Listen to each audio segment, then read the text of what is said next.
that's right. We're here. It's Meet Me at the Diner, and yes, I am Ann Eller, and boy, do I have a good one for you today, folks. We are talking to Dick Inglese.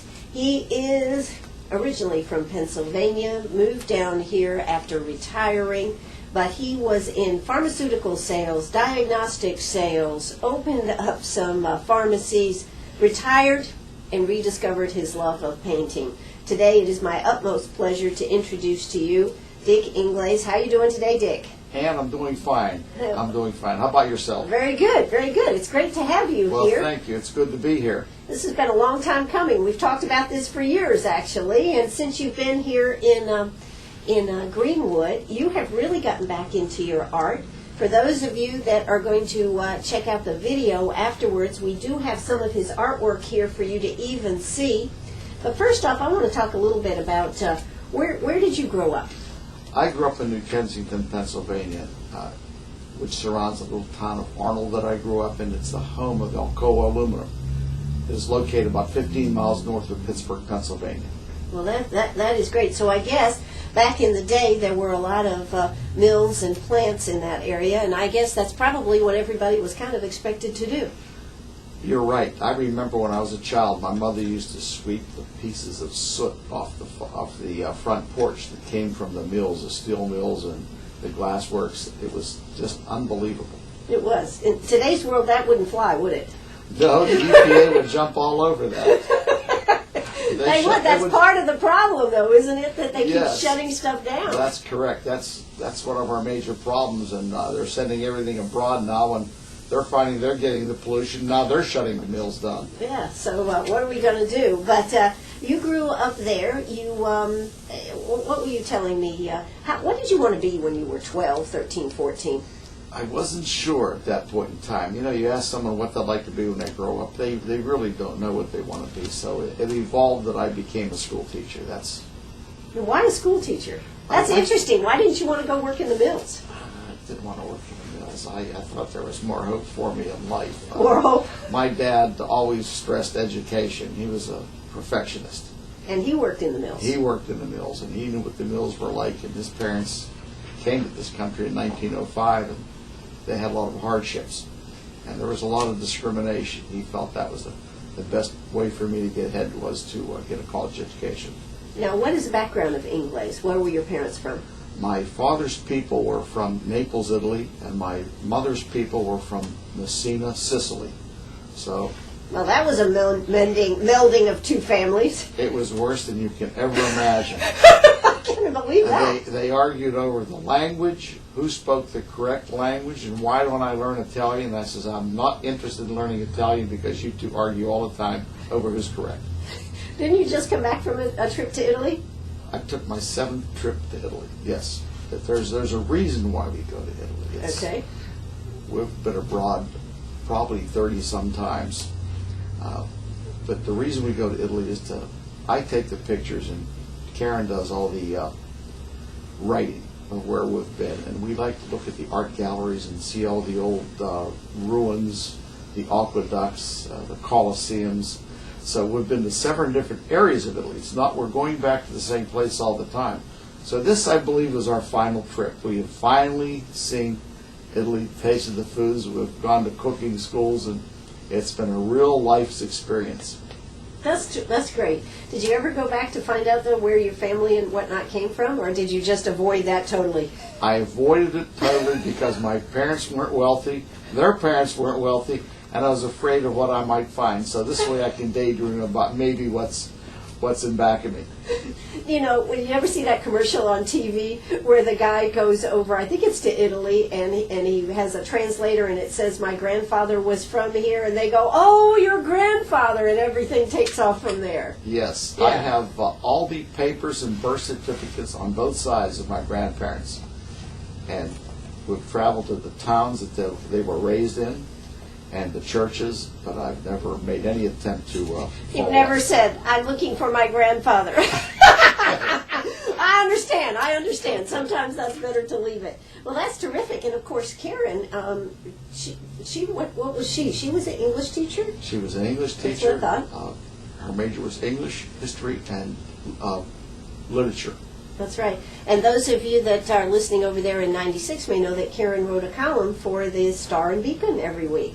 She loved that column. She was so sad when they closed the I know. newspaper down, and she had to discontinue her articles. And she said to me, "I never got to finish my last trip." But she enjoyed the writing. Well, that is great. Well, you, of course, so you both ended up being teachers. Were you teachers at the same time after you got married? Yes, we were. Okay. We were teachers, and we met in college in my senior year, her junior year. Wow, that's great. So after you graduated from college, you ended up becoming a teacher. Yes. Yes. But teacher pay wasn't very much back then. It was a rough road with one child, an apartment. I had to take a part-time job in a drugstore. I had a part-time job teaching phys ed in the YMCA, and I went to night school. After 3 years, I just threw my hands up in the air, and so did Karen, and says, there has to be more to life than working like this. This is working too hard. And if I put all this energy into one job, I'm sure I could produce well for the family. Wow. So what did you do? I went into pharmaceutical sales, and my parents... Well, working at the drugstore, that should have been an easy move there, right? Well, it should have been, but it wasn't quite as easy. I interviewed with a couple pharmaceutical companies, and I was surprised that they didn't hire me because I had some experience of Working being in the behind the counter, drugstore. working in the drugstore. And so it was another company that hired me, and I was very pleased at that. So you spent your time doing working that. Now, at the time that you were working these other part-time jobs, weren't you also going to school part-time? I was going to night school for 3 years to get my permit certificate in Pennsylvania. Now, what about this art thing? Where did the art come in?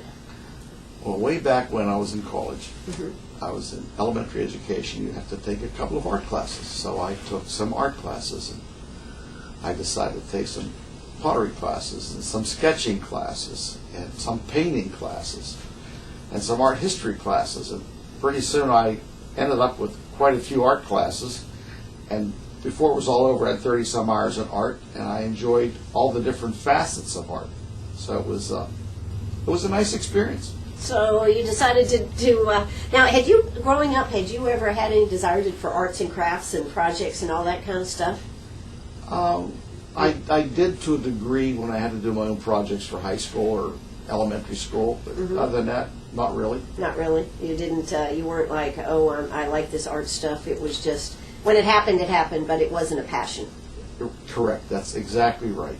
Well, that's pretty interesting. Hey, I am here with Dick Inglese. We are going to hear a word from our sponsors. When we come back, we're going to talk more about art, how it advanced, what happened here. You'll be able to see some of his really unique talents here. Actually, you won't be able to see them. You'll be able to hear about them. Then you'll be able to go back and see the video and check it out. Hey, I'm Ann Eller. We will be right back. Don't you go away. Oh, that's right. We're right back here at Sharp Facets Gallery on the 72 Bypass. Hey, gold has made a comeback, folks. Right now, trading at $1,697.30. Silver is back up to $32.54. If you've got it and want to sell it, hey, we're buying right here at Sharp Facets Gallery. You know we're the best because we pay the most and because we pay for pieces of jewelry. That's right, we're going to pay for those diamonds. We're going to pay for the colored stones. We're going to pay for the whole package here. You just have to come see us. So check out what everybody else knows. We pay the most, therefore you get the most. Come see us today at Sharp Facets Gallery. Got a question? Give us a call, 229-7984. That's 229-7984. Actually, that's the radio number. And if you want to ask a question of Dick here as you're listening to this interview, don't hesitate to pick up that phone, 229-7984. Well, we are here with Dick Inglese. He does a lot of really creative stuff. This stuff had to be hidden deep in the bowels of Dick Inglese here because I tell you what, you spent a long time. You were in school, in an undergraduate, and you did some fun stuff, but it never really amounted to much, did it, at that time? No, it didn't. I never had a passion for it. It just kept growing. You know, one of the things that I think is so interesting that I'd love for you to share is that story about having to take that copper piece that you were doing for your final, and on the way there you happened to sell it. Why don't you tell us about that? That's pretty cool. Well, I was taking some night courses at Penn State, and one of the the one course I was taking was an art course, and I was working on a piece of copper tooling with these tall ships. It was probably 3 feet by 1.5 feet wide, and I was finished with it, and I was on the way to class, and I stopped to see a friend of mine who owned this drugstore. And I spoke to Jack, and I said, "Jack, what do you think?" And he said, "Oh, Dick, that's a gorgeous piece, and you have it framed so well." He said, "I would like to have it for our party tonight in our house." I said, "Jack, you don't understand. Can I bring this over later?" He says, "No, the party's going to start at 7 o'clock, and you're on your way to night school." I said, "Well, I really didn't want to sell it." I said, "Well, how much are you going to give me for this piece?" He said, $50. Well, back in 1963, $50 was a lot of money, especially for a school teacher going to night school and working part-time jobs. So I went to night school. The professor asked me, he said, "Dick, where is your piece of work?" And I said, "Well, this is hard to believe, but on the way over I sold it." He said, "How much did you sell it for?" I said, "I sold it for $50. Well, the professor saw me working on a piece in class, so he knew I really had a piece. The answer was, if it was good enough to be sold for $50, I think I'm going to give you an A in the class. So I got an A out of the class. And you collected $50. That's not bad. Yes. That was serendipity. Exactly. But then, I guess after you got out of class, after you finished your classes and everything, did you do much more with it? I kept busy in the art world. I worked as an artist in the South Hills of Pittsburgh. I followed up in the East Suburban Art League. I had shows at Shady Side in Pittsburgh, a very prestigious area of Pittsburgh, the Three Rivers Arts Festival, and I taught private classes at various times in the Pittsburgh area. Was that while you were still teaching? Or Afterwards when you were becoming pharmaceutical salesman? That was afterwards, when I was in pharmaceutical sales. But that didn't last for a long time because I had to travel so much. But what was really interesting in my background is I did a lot of sculpting, and I won some awards for sculpting, along with painting. But you have to really specialize, and that's kind of what I did. I moved just into one direction. Well, not only that, you did have a wife and child, and I don't know, did you have another child there? And it's hard to make money in the artist field. Well, I would never pursue that as my major. We had the second child, yes. I have a son, Demery, and the first is Leslie. Right. And she's an engineer, right? She's a chemical engineer, and my son is a physician. Wow.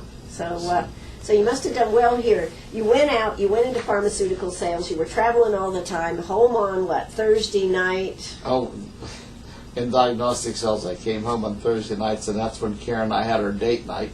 Friday was my office day, and I was the repairman for the house on Saturday and Sunday.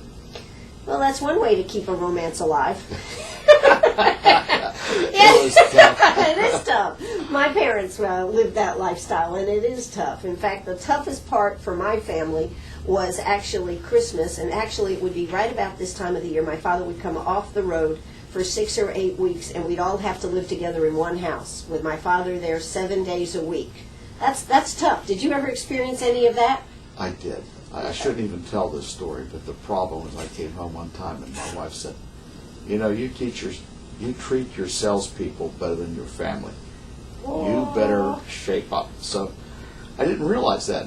I took a real look at my life, and I did, because they were so important to me. And I thought, wow, I don't want to lose my family. So if you excuse the expression, but I had a come to Jesus meeting with myself, and I shaped up, and I put my family first from that point on. And I turned down several promotions because I didn't want to leave my family behind.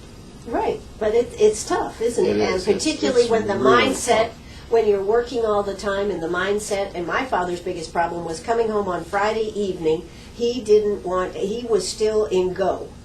And when you're on the road and you're traveling, you are in go. And he could not take the off switch and turn it off. He thought that he came home, now we needed to keep everybody wound up and going, and my mother always thought, well, let's just take a break. And so that was, it was tough for them. It was. I could understand that. Yeah, exactly. So, but you did go on, and you were real successful, and you opened, 8 pharmacies? Is that what you told me? I opened 8 radio pharmacies in the eastern United States, and we had them all manned, and we did very well financially as a company. What do you think? This is just off the subject, and I'm going to put you on the spot here. What do you think about what's happening with the health care and the Medicare and all this type of stuff? What do you think, Dick, based on your experience in the past? I almost hate to answer that question. I think that people are overpaid in many different directions of the medical Sure. back area. Sure. And I'm not saying physicians. I think right now, from what the hospitals, everyone is doing to them, I think they're getting a raw deal. That why does a catheter cost so much? Why does a stent cost so much to go into the body? I know the answers to these questions, but I'm not very happy with the answers that I know are about to be told to me. And what is the answer? The answer is research. Research? It's always a research. 17-year patents, and the fat cats are making a lot of money. And here we go about Wall Street. And I don't want to get into this. But I just, I'm curious because, we look at the prices going up and up. We look at what's coming with the health care. They've got that now that'll be in front of the Supreme Court. And I just wondered for somebody that had been in the medical field to be looking at this, albeit it was in sales. But one of the things that is hard to understand is how much these tests cost that people have to have. I mean, it is astounding when you go to the hospital and how many tests you have to have. Just really, I think, for people to cover their butts. Why do the administrators have to be paid so much just to run the institution?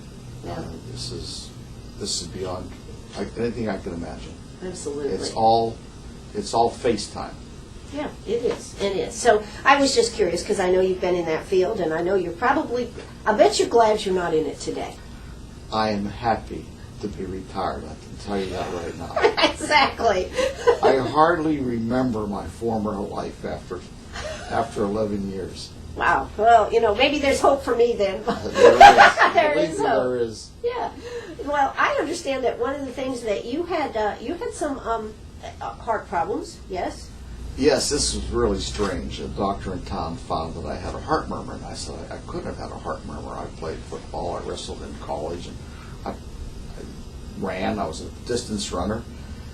He said, "Well, you certainly do have a heart murmur." I says, "No, that's not at all possible." Well, they found a heart murmur at 63, and the local cardiologist followed me for 3 years, and he says, "Dick, your heart is ripe for surgery, so I think you need to have surgery before you lose most of your heart function." So, lo and behold, I had to have an aortic valve replaced. Now, there's some interesting statistics on this. It seems that 68% of the people in the world over age of 60 end up with an aortic valve problem, but only 10% of those people need surgery.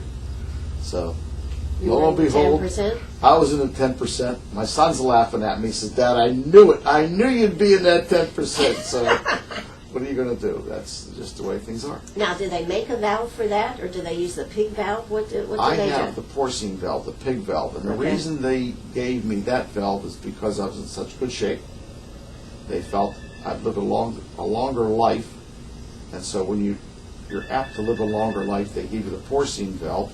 Because of the mechanical valve, you have to take Coumadin and get all these heart tests and make sure your pro times are good for your blood work. Sure. So the only thing I have to take is an 81 milligram aspirin. So I'm happy with that. You're very lucky. Very, Very very lucky. lucky. You ever feel like going out and rooting in the backyard? Oh. I'm ready. You're ready. All right. Well, we are here with Dick Inglese. We are having a great time. We're having a lot of conversation, a lot of fun. We're going to be talking more about his art, how he has developed some of the techniques that he does. He likes to do it from the start to the finish. He does it from the canvas, the whole 9 yards. Hey, don't you go away. Stay right with us right here on your favorite radio station, WLMA, right here in Greenwood, South Carolina. Hey, it's a beautiful day out there. I can't really believe that right now it is, 76 degrees out there. Can you believe it, folks? 2 days before Thanksgiving, 76 degrees. Get out and enjoy it before it goes away. I'm Ann Eller. We're going to hear South Carolina news, a word from our sponsors, and yes, we'll be right back. Oh, that's right. We're right here at Sharp Passes Gallery on the 72 bypass between Bank of America and Burger King. We are here with Dick Inglese, and we're going to spell his last name for you, Inglese. So we had a question come in from Ann Kirkland. She wants to know if you are giving lessons now. Currently, I'm not. I wouldn't mind giving lessons. But, Would you give private lessons if somebody wanted private lessons? I would do that. Yeah, okay. I have worked with several of the artists in town that wanted to change their styles. One was Dot Moore, and believe it or not, one was Jeffrey Callahan.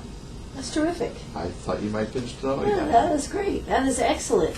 So, if somebody wanted to get lessons, would they call you? How would we do this? Well, they could call me at home. Okay. And your number is? It's 943-2570. That's here in Greenwood. Okay. So if you are interested in finding more out about this, after the show, you can call Dick, 943-2570. She says she loves some of your work. She's seen it around here in the area. And she says, do you have an internet gallery? Do you have stuff posted on the internet, Dick? And that's a loaded question. I already answered that for you. This is really cute. I had everything on Facebook. Yes. Then my wife decided I have to confirm all these neighbors on Facebook. So a little bit of the time, all my neighbors are now on Facebook. The woman across the street has all her children on my Facebook page. So Took away from your art. it took away from my artwork, and I started to laugh, so I tried to shut my Facebook page down, and lo and behold, I'm trying to put it back up. But the reason I put the Facebook page on to begin with was to show all my artwork on Facebook, so in case people wanted to know about me or see the work that I have, I could just send them to my Facebook page. But it's all cluttered now, so I have to start all over again. You might want to start with a fan page where people can sign up to be fans, and then they don't put as many comments and stuff about their families and stuff, and you can keep it cleaner. You might want to do that. I'll try something like that. Okay, that's called a fan page, Dick. I understand. I'm not a big. I don't know all this stuff, but I have people that help me do this. So that would be great, because I tell you what, until you've really seen his work, and actually even just seeing it isn't the same as being able to touch it, because you work in so many different mediums. You like burlap, plaster. You work all different ways. Now, how did you develop this idea of just your concept? You're not a traditional painter. You don't like those pastoral scenes and this type of stuff. You like the modern art more, I guess we could say. I think that growing up, seeing all this French and Italian provincial work, furniture in my mother's house, I didn't want that. I wanted clean lines, sharp lines, and the more I started to study art, the more I saw contemporary work that I really liked. I like to paint big. I like big pieces. So how big do you like, Dick? Well, some of these pieces are 5 foot by 7 foot. That's big. So that's big. Yeah, I see your eyes lighting up. Yeah, That is that's right. big. Yeah, you don't even need to paint the wall behind it. Just plaster the painting up there. Well, I'm not into frescoes yet, but there's. It could happen. I don't know if they want contemporary frescoes in their houses. Right, but so you do big pieces of art, and so you just started experimenting. Now, how did you get to where you are today? Wow. I started out, I know I wanted texture. I just love texture. I like texture. I like bold, vivid colors. So I started experimenting with products. I did a lot of sculpting with plaster. So I went from plaster sculpting to putting plaster on. First I used an oilcloth, and then I used burlap, and it sticks real nice to burlap because it kind of gets into the burlap and you can't shake it loose. Right. So that's a real positive. The plaster lends itself to allowing a lot of different color combinations. So I really like that. So I put the plaster on the burlap. I like to stretch my own frames. I do everything from the ground up. Stretch my own, build my own frames, stretch my own burlap, put my plaster on it with different techniques, and then I do the painting. Now we'll find the new medium that I'm using that is more durable than plaster. It's heavier, but it's my new prize that I have. Are you going to tell us what it is?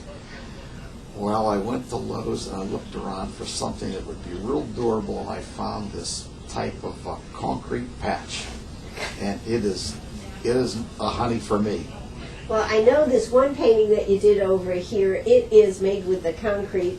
I didn't know if you were going to tell us or not, but the thing that makes that particularly neat is when you move, you don't have to worry about bits and pieces of it breaking off. It will not break off, and it's very, very durable. It lends itself to acrylic paint. Well, they are fabulous, fabulous pieces. I know that you are so proud of this, but now I need to ask you, this was a hobby. Yes. It looks like it could turn into a big business here. It never will. It never will? I won't let it. Why? Because a hobby is fun. I did some paintings last year for a fellow in New Orleans. He lives in New Orleans. His office building is in Baton Rouge. He wanted 10 pieces. So 10 paintings out of my imagination is pretty hard to do. Particularly, did he have any input as to what he wanted into them? Or did he give you total creative, whatever you come up with, I'll take? Well, Jerry has bought several pieces from me before, so he's like a second son to me. Okay. So we went back and forth with photographs over the internet showing each other what we liked and what we wanted. And he gave me total control of what to do, but I would listen to his suggestions a couple times, and we incorporated them into the paintings. So the paintings had to be exactly 3 feet by 4 feet. Mm-hmm. There were 8 of them that way. And the final 2 pieces for his boardroom had to be 4 feet by 4 feet. And he approved of all these, and he really liked the paintings. Lo and behold, he has a beautiful condo in Miami Beach. And he sees all this contemporary work, so he asked if I'd do one for his condo. Mm-hmm. So I did one for his condo. It's 58 inches by 52 inches. And it just fell in love with it. And he wanted a copy of a Jackson Pollock for one of the bathrooms. So I did that, and that's down there. So he called me and he said, I need 2 more pieces. So what can I say? It's the big city image, and right. That's what I need. Right. So are you making money on this, though? I mean, when you consider your time and your creativity, are you really making money? Well, financially, I'm not worried about Sure. making a lot of money. Sure. What I like is to have people paying for my work. I don't charge as much as many of the other artists as you and I have discussed. I'm making money. I'm making enough money that it pays for my saws, it pays for my Your materials. Right. And some pocket change if I want to take a trip somewhere. So Okay. it's fine. So it's good. It's good. Life is good. Life is good. Art is good. Art is good. Life is good. Hey, we are here with Dick Inglese. We are talking about his art, his rise to an artist, I guess we could say. We're going to hear a word from our sponsors. If you've got any questions, hey, give us a call, 229-7984. That's 229-7984. We're going to hear a word from our sponsors, and we'll be right back. That's right. We're right back here at Sharp Facets Gallery. 77 degrees out there, almost 1,700 on gold. So what do you got to do? You got to come see us this afternoon. Sell before it makes a rocky road a retreat. Come see us today at Sharp Facets Gallery. If you got a question, give us a call, 229-6613. You know, we're buying gold. We pay the highest prices around because we're going to pay for your diamonds. We're going to pay for the gold. We're going to pay if something is in great condition versus something that is in meltdown condition. But whatever the condition, we're paying the most. Do not let yourself be taken advantage of. Come see us at Sharp Facets Gallery on the 72 bypass. Well, we've been talking about some of the techniques and some of the things you do. People are calling in. They want to see if you'll come and talk to them as a group and have some time to talk about your art and how you got involved in it, how it all came together. But I know one of the things that gives you a lot of joy is not only doing your art yourself, but seeing the art that others have done. You were telling me about going to southern France. Yes, Karen and I took a trip to southern France about 4 or 5 years ago. We went to the Picasso Museum, we went to Matisse's chapel, and we saw the Henri Matisse's home in Nice and Chagall's museum in Nice. How did that make you feel? when you see the masters, like we went to the Foundation Maquette, and this was at St. Paul Vincennes. When I walked in, you never know what to expect. I saw Picasso's. I saw Manolo Valdez, who does burlap work. He was painting on burlap, and it must have been 15, 20 feet long by 10 or 15 feet high. It was a whole wall, and it was just burlap with the blue nude on it. I looked, I thought, wow, someone else is using burlap. How does this make me feel? It gets the creative juices going. You just want to run home and start painting. It's Have you found a wall that you can do this on? Has Karen let you have a wall in the house? Karen has been very good, but Karen and I argue over what I like and what she likes. So nothing's easy in life, but I think between she and my son, they have a right to say something. Something. You do have final creative rights, though, Yes, right? yes, absolutely. Like I said, this is my hobby. That's right. One of the things I know you told me was that you've had to move around several times to find the perfect studio because you kind of make a mess when you paint. That's correct. I started upstairs above the garage, and I had a spill, and I just finished putting carpeting and furniture in that room, so I got mad. I moved down under the deck. So I have this big wooden deck, and I have paint splashed everywhere, all my paint's outside, and I sort of paint like half of the year, and Karen doesn't complain, so I don't complain. It's been a win-win situation. It's a win-win situation. I'm very happy where I am.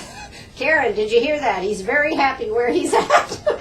Well, that's great. Now, you talk about doing the creativeness and everything, and sometimes, do you have more than one painting going? I mean, do you ever find that you kind of run a block with one and you stop and you work on another and then you come back? Yes, that happens quite frequently. Sometimes I'm doing 3 paintings at a time. Because I'm using my imagination, you're just inundated with all kinds of scrabbles, is what you want to call it, because you're doing one thing and you don't want to look at that piece of painting too long because you'll move on to something else and your creative juices will come back. But what's really interesting in my art career, the first painting I sold in Greenwood was to the county bank. I sold one to the county bank, and then I started to have shows, and I had one-man shows at the Erskine Center, at the Genetics Center a couple times, the Federal Building, the Max Center down in Savannah Lakes, in McCormick. So I have...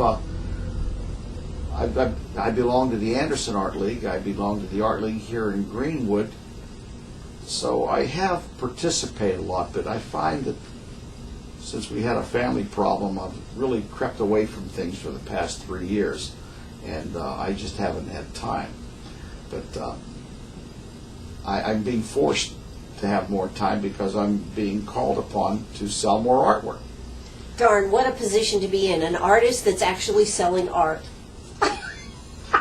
That's great. Now, you said next year you've got a lot of commissions. Now, a lot of them, though, are outside this area. What do you think the difference in the markets are? Well, the difference in the market is, now, I love Greenwood. I've been here 11 years.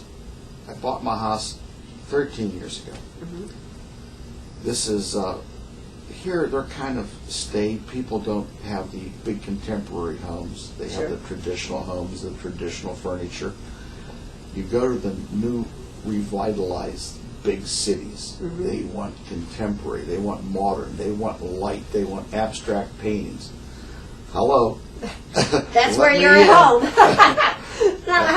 That's great. So that's where your market is, really outside of this area. Of course, you love to sell it locally. I think it's great that the county bank has some on board there for you, and that's terrific. Piedmont Tech bought 4 of my pieces, and they have them on permanent display in their gallery. Absolutely. So that's great. Now, but when you look at this, now when you see the video, folks, you'll be able to understand this. But this one that you did with the concrete, what were you trying to say there? Were you trying to say something? I'm just trying to understand myself. No, people have asked me that. It's I try to work so that the designs will come out, the colors will come out. They're all 3 different pieces you see.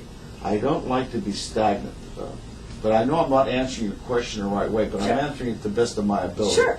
With this painting, I wanted a lot of texture, more so than what's on the others. And I incorporate all my different colors and sort of run them together so when you look at it, you say, gee, that'll fit just about anywhere in someone's house, especially if it's a contemporary home. So you like to work more with the color aspect, and you're not trying to say something when you put these together. No, but I've been told by the boss of our house that I should say something in my paintings. The boss of me. I understand that. The boss of me, Karen. So does she like contemporary art like this? She loves it, but she likes to see something in the artwork. So Okay.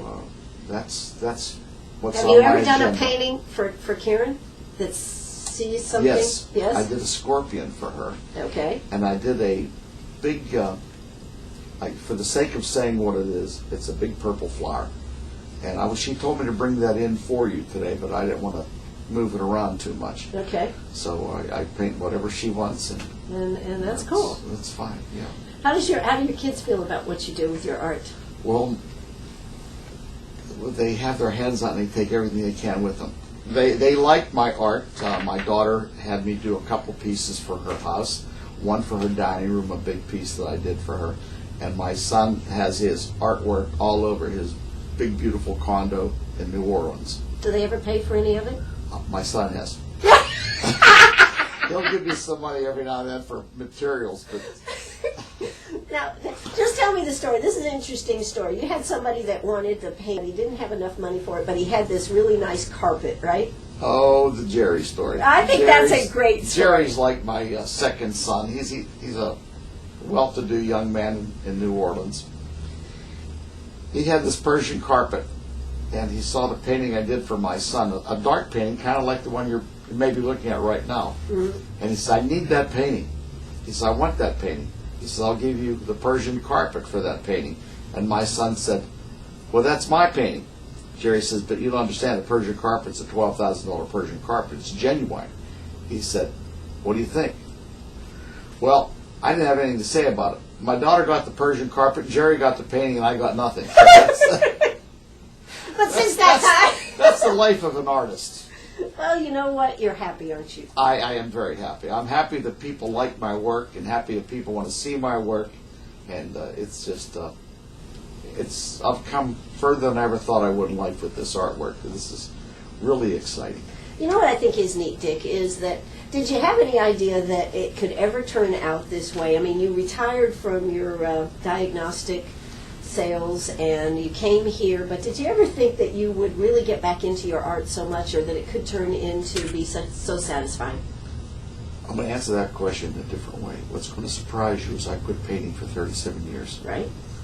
And I got back into it when I retired here in Greenwood because I didn't know what to do with myself. And someone said, well, I think Miss Karen said to me, she said, why don't you get back into your artwork? And I did, and it just took off from there. So after 30-some years of being away from it, let me tell you something. It was hard to do a painting. It was hard? It was hard. Did it frustrate you, the very first one you did? I was frustrated. I was so far removed, and a lot of my paints were dried up. So it was tough. Well, you know, that's what I thought the story was here. Somebody who had loved art, gotten away from it, and then gotten back into it, and you have come up with new techniques. You haven't stayed the course. You've come up with new techniques. This new one here that you've done, concrete patch, is just phenomenal, and I'm looking forward to seeing more of it. I'm sorry I didn't get out to your house before we did this interview, but I tell you what, you have now inspired me. I have to get out there and see more of your work. I'm just impressed with what you've done. Well, thank you, Ann. I'd like to thank you very much for that kind comment. And I'd like to thank WLMA and 1350 for this exciting opportunity. Well, you know what? It is definitely a story that needs to be told, and I'm glad you let me tell it with you here today. He's got great artwork. If people want to see more of your artwork, is any of it on display around? Or if they wait till the end of January, I will have it back up again on Facebook. Okay. And any of it being displayed around town right now? No, I'm not a big proponent of displays because I've had people pick my pieces apart at displays, and you have all these one-man shows, but you don't really sell anything. Right. And people say, well, your name, you're getting famous. I said, well, at my age, fame isn't important to me any longer. Fame! That's right. Well, you are having a great time, and it certainly shows. And, keep up the good work here, Dick. Thank you very much, Ann. All right. We are here on WLMA. We will be posting a podcast of this on our website. And just as soon as we can get it up, it will be on YouTube. You'll be able to check it out right there on the calendar. There'll be a link to both right there on the calendar on WLMA.net. Hey, I am Ann Eller. What a beautiful day out there. Get out there and enjoy it. Dick, thanks so much for coming today. Thank you very much, Ann. All right. This is WLMA right here in Greenwood. Bye-bye, everybody.